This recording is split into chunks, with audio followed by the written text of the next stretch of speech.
Welcome back to the GSL Code S. Yes, we are here, and so far, the games have been pretty one-sided. Zest is really kicking a lot of ass. That's right. Zest is killing so far, but Rain is not really playing the best StarCraft II of his life. No, not really. I don't even know if Rain's really off. Game number 1, he did look off, actually. I feel like game 1 was a very hard place. A very hard place to make the right decision on what to do because Zest played basically perfectly. Game 2, I think that was definitely one that he could have won.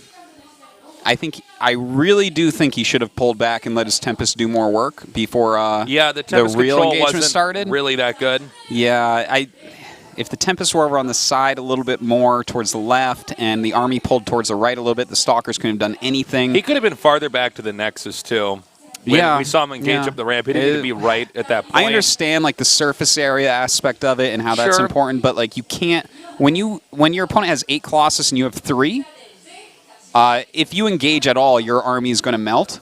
So what you need to do is take out some amount of Colossus with your 4 Tempests. It just he didn't play it right. I don't think when so. When it was just a Tempest left, it was really easy for Zest to switch into Zealot Archon. Yeah. And although Rain's handling was pretty good in the last game, when you have that many Zealots out specifically, the Archons are obviously very helpful because they can kill the Tempests and everything else.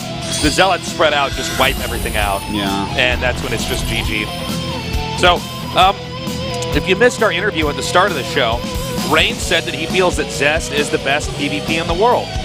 And we're starting to see why he thinks that. I mean, in these games, especially Game 1, he looked like it. Like, Game 1 was one of the best PvPs I've ever seen executed from one side. It was just basically flawless. He looks so good. Yeah.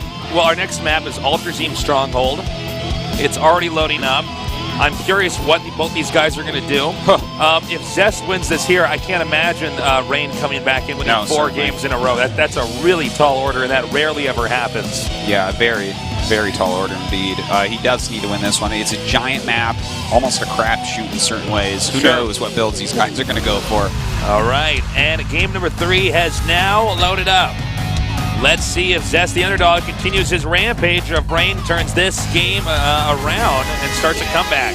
I'm Tasis, with me is Artosis, we're Tastosis, and this is the GSL. 2014 Hot 6 GSL Season 1, Round 4. Zest versus Rain.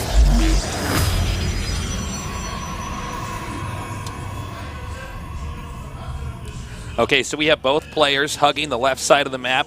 This is our biggest map. So let's say, for instance, that that Zest over here scouts to the upper right. It's going to be a long time before he finds his opponent. PvP, people tend to scout not as early anymore. They want to get those extra minerals in. So if he happens to scout in the wrong direction at the start, there's a high chance he really never gets to know exactly how his opponent's going to open. Yeah, same is true for Rain. It's a possibility for sure. Look at that. Welcome to the studio. GSL, a family fun place. Yes, that's right. Babies love esports so still. Cute. Oh my god. So cute. So cute. So cute. Okay, so neither player is scouted still. Now, one thing to note is that one way to play this game on a theory level is that because it's so big, maybe you shouldn't even focus on scouting at all. Yeah, that's why risk sending that's a probe reasonable, out. I think, actually, on this map. It's a gamble. If you send the probe out and you don't find them right away, that's money you could have mined that you didn't get back. Is that the guy from the future? He says, no, that's another guy. He's saying Rain wins 4-2. Well, good luck with that. That's going to be a tall order. What about our guy in the audience that was from the future? What if he found out he actually went to another parallel universe in the past? Well, normally that's what happens when you time travel. Is you're actually not necessarily in exactly the same like timeline as your timeline because you've already altered it and stuff. That guy's going to be really bummed back. out when he found out that butterfly he stepped on, now caused a hurricane somewhere back home that killed his whole family. That's rough, man. Oh man, I hate it when that happens. Oh yeah. So, by the way, favorite time travel? Yeah. DBZ, Dragon Ball Z, man. Oh wow, I hadn't even thought of that. Trunks is from the future. Spoiler alert. Spoiler alert. This cartoon Spoiler that's alert, like guys. 20 years old. Darth Vader is Luke Skywalker's dad. Spoiler alert. Oh, wow. Spoiler alert, guys. The Titanic actually sinks at the end of that movie. Yeah. All right, so cybernetics score is done. And a quick Stargate here from Rain. Good choice. Now, if we see Zest go Stargate as well, and no one gets super far behind on Phoenixes early on, that could turn into a very interesting game. A game that I actually really like in PvP. If you both go Phoenixes, okay, he's actually going to skip that because he scouted it, and now he cancels and goes Twilight himself. Cool. Okay, so it's not going to be Phoenix, but that's too bad, because on Alter Zeme, if it's Phoenix, you actually don't even switch out. No, like on a lot of maps, you eventually stuck. switch into Archon. There but are no here, breaks no. in that railroad track. You basically, yeah, you end up on like 5 Stargates, 2 Cyber Cores, upgrading them, and you're just like, you both fly into each other's bases and kill all the probes and stuff. It's like actually kind of hilarious. But that's not going to be the case here. We're going to see 2 Twilights. It looks like we might have a DT build here from Zest. That probe in the middle, it's a bit suspicious. He might want to put a pylon there. No, I'm sorry. He's going to go for Blink instead here. And it's actually going to be Rain who's going for the DT build. I think that the DT build is really good, actually, by Rain, because that his Stargate got scouted.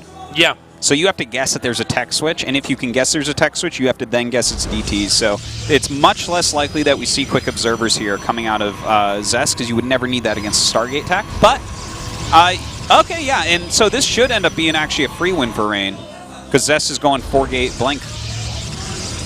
When you go 4-gate Blink Tasis on one base, that's basically just an all-in, and you do not get a robo with it. I believe we can even omit the word basically from that sentence. That is an all-in. Yeah. Yeah, that's well, I hesitate to call any Blink build an all-in because it's such a good upgrade. Okay, he goes in and sees, and let's see if he actually cancels anything, tries to shift gears. Yeah, I wonder. I think he's not going to. I think you get that scouted, there's no turning back. You just do it. Oh, I was actually talking about Zest backing up. Is he going to like? Yeah, that's what I'm saying. Yeah, I think there's just no point or reason nor rhyme to cancel one and do anything else. Now we have Zest coming up here at the entrance. All right, ready? Here we go. The DTs Countdown to now GG, starting at 10. Well, maybe a little bit longer. But. This is going to be a Sixth Sense moment here where Zest was like, I was dead all along. Yeah. Here we go. Ready? 3, There's 2, no way you can win. Okay. The game is over. That's it. GG. That's it. So like, I'm going to go make a Nexus somewhere else. He's actually making a robo somewhere, right. but that's like, yeah. Okay. So Rain starts the comeback with DT against 4-gate Blink Stalker. That is like exactly the game that we saw at IEM in SOS against Hero. That was one of the games. That was a lot like watching a car just run out of gas on the highway. I think it was on that map as well, if I recall. Or was that the next person? Anyways, I actually doubt Zest is going to be shaken whatsoever by the results of that there. I think you can't really beat yourself up if you lose. You do a Blink all-in, and the DTs just get there, and you simply put just don't have an answer. Yeah, when you go for a build like that, sometimes you just lose. Zest was taking a gamble by doing that, hoping that his opponent would be doing something that would auto-lose to that. In fact, Rain's build happened to auto-beat that. He might have gone for that build simply because Rain did a DT build in the last game, thinking maybe Rain will mix it up again in this game. I think it was scout-based mostly, though. Seeing that Stargate, because Stargate is such a strong opening there, he's like, you know what, screw it. Let's do a 4-gate Blink all-in, because this is going to beat any Phoenix opener. That's very true. Rain, too clever for that. All right, our map is going to be Frost. Again, this is not a situation, guys, where the loser is picking the map. It's not like the early parts of the GSL. Yeah. These maps are all preset. The players knew a long time before they got here that these maps were going to be coming out in this order. So all the builds they have here are very calculated, very well prepared. Let's see what happens here on Frost. It can either go one of 2 ways. Either Zest gets up and is 3 games with wins here, or Rain then evens this out. Let's see what happens.